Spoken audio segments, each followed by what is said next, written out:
It's the Real News Network. I'm Sharmini Pires coming to you from Baltimore.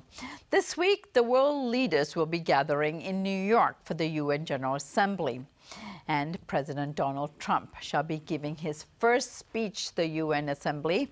And according to his Secretary of State, Rex Tillerson, and his National Security Advisor, H.R. McMaster, Trump will be focusing on sovereignty, democracy, North Korea, Iran, and terrorism. He will also be focusing on the efficiency of the UN itself.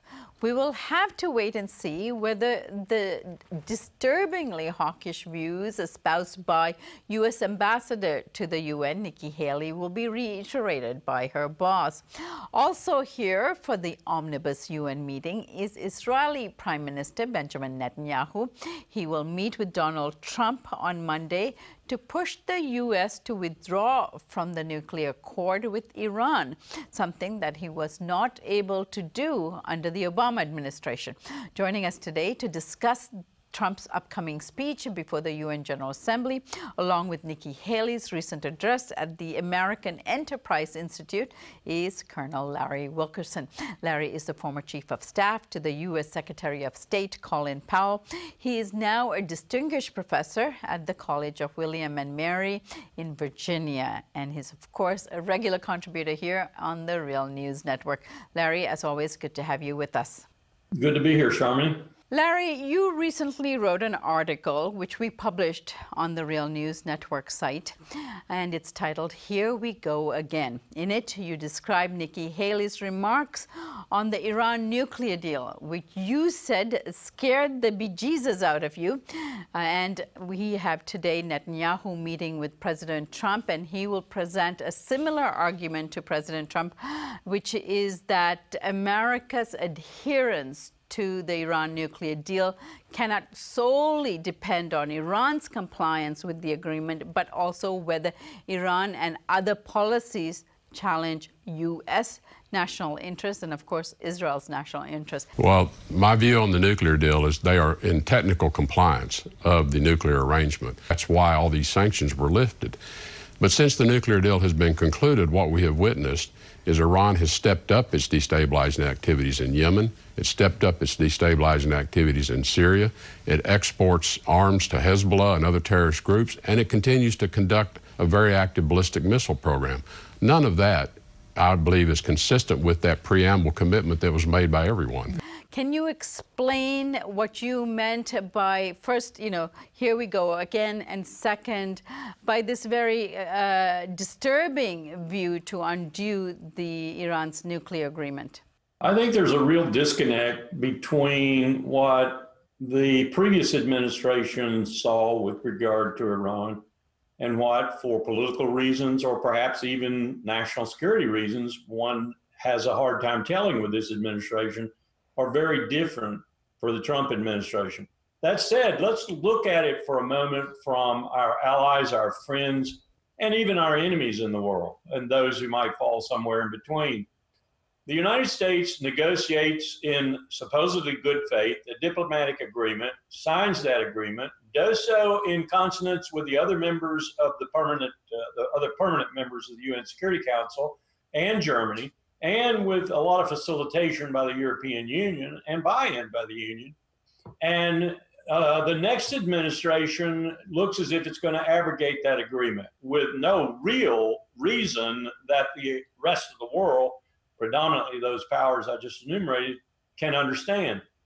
Who in his right mind as a state in today's world would want to do any diplomatic business with the United States when one administration can say one thing and the other administration can come in and negate that thing and take its own course with regard to such a serious action as the Nuclear Non-Proliferation Treaty and Iran's abidance thereby?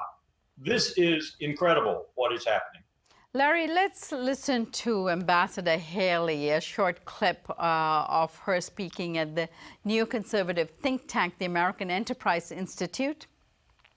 The truth is, the Iran deal has so many flaws that it's tempting to leave it. But the deal was constructed in a way that makes leaving it less attractive. It gave Iran what it wanted up front in exchange for temporary promises to deliver what we want. That's not good.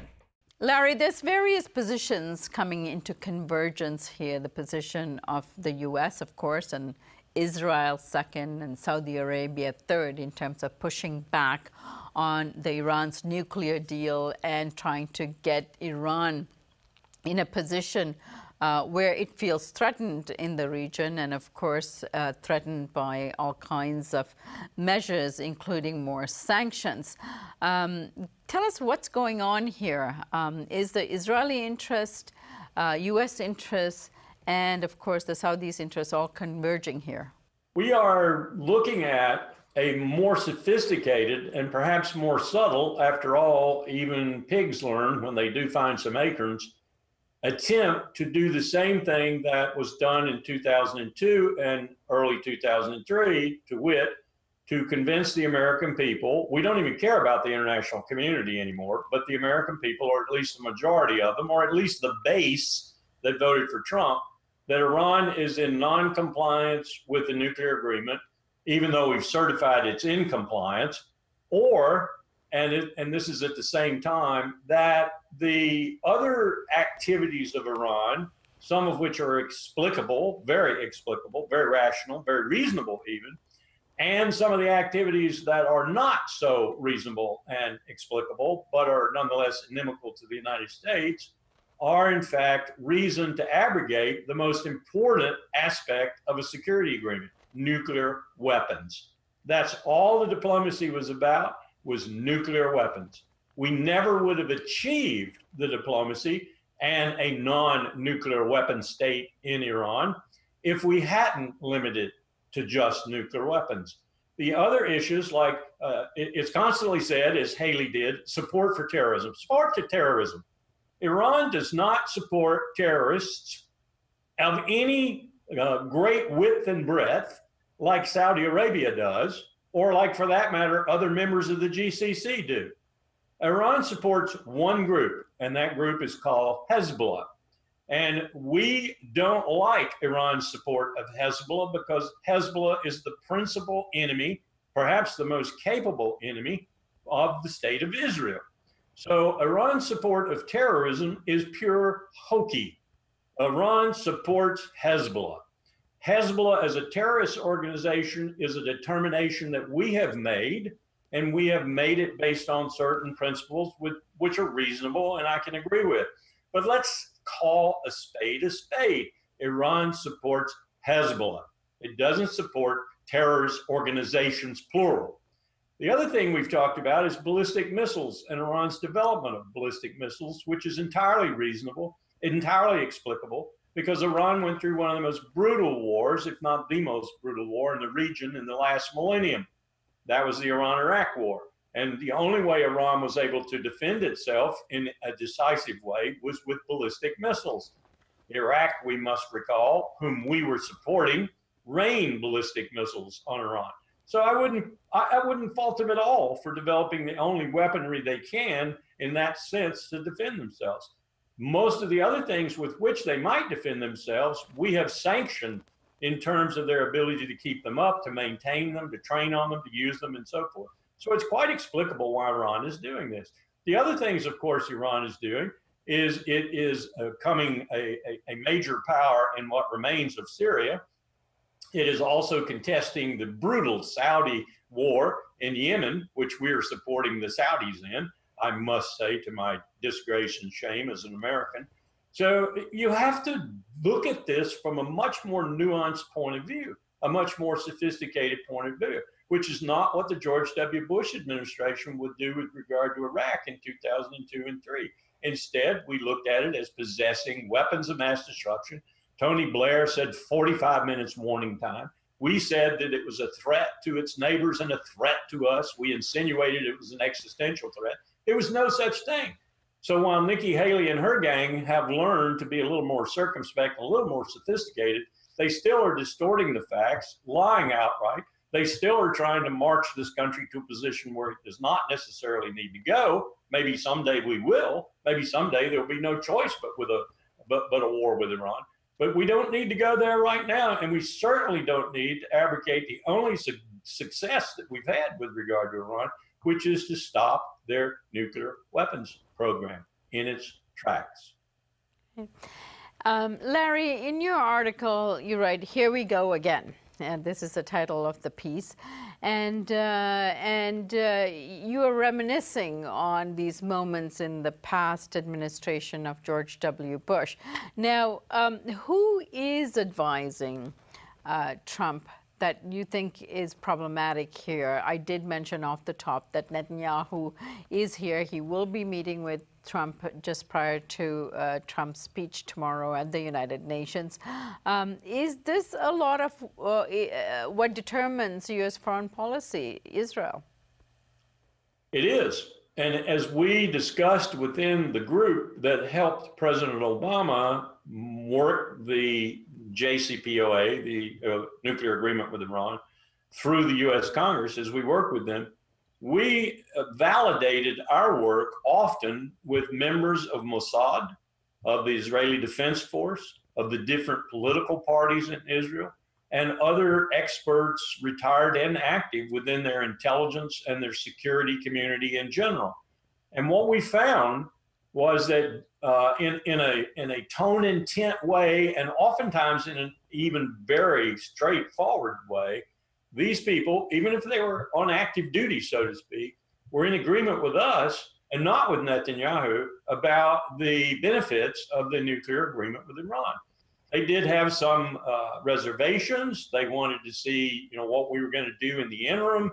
That is to say, when we reached the 15 and then the 20-year point and so forth, what plans we had for going beyond that, how we were going to make sure that there was a follow-on agreement, perhaps, a follow-on adherence to the NPT.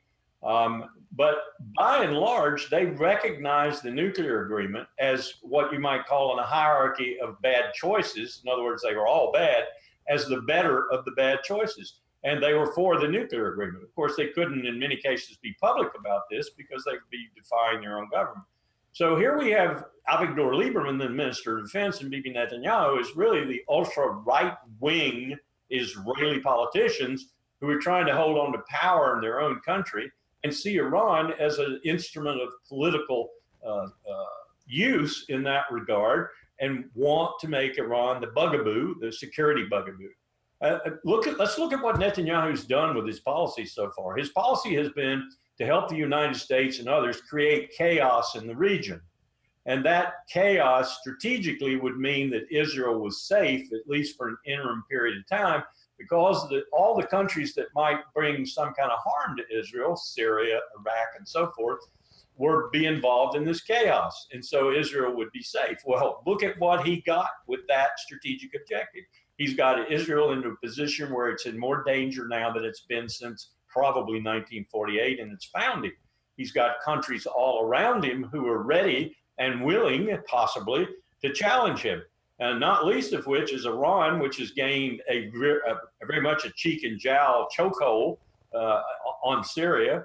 Hezbollah in Syria helping Iran. Syria itself, which has just beat off a terrible insurgency and did so largely because of the Sunni, not the Shia, the Sunni members of the Saudi military.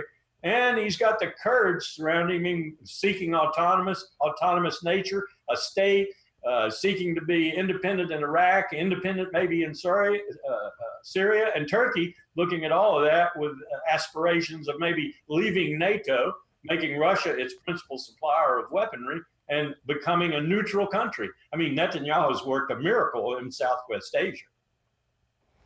All right, Larry, one thing that's very interesting is that UN, of course, is supposed to represent, all of the nation states involved, and yet more and more it is responding to the United States demands at the UN. You've been there, you're a diplomat, and you served and you dealt with the United Nations a lot. How much weight does the United States have in order to overturn these kinds of multilaterally negotiated deals like that of the Iran nuclear deal? The United States can walk away from the agreement anytime it wants to.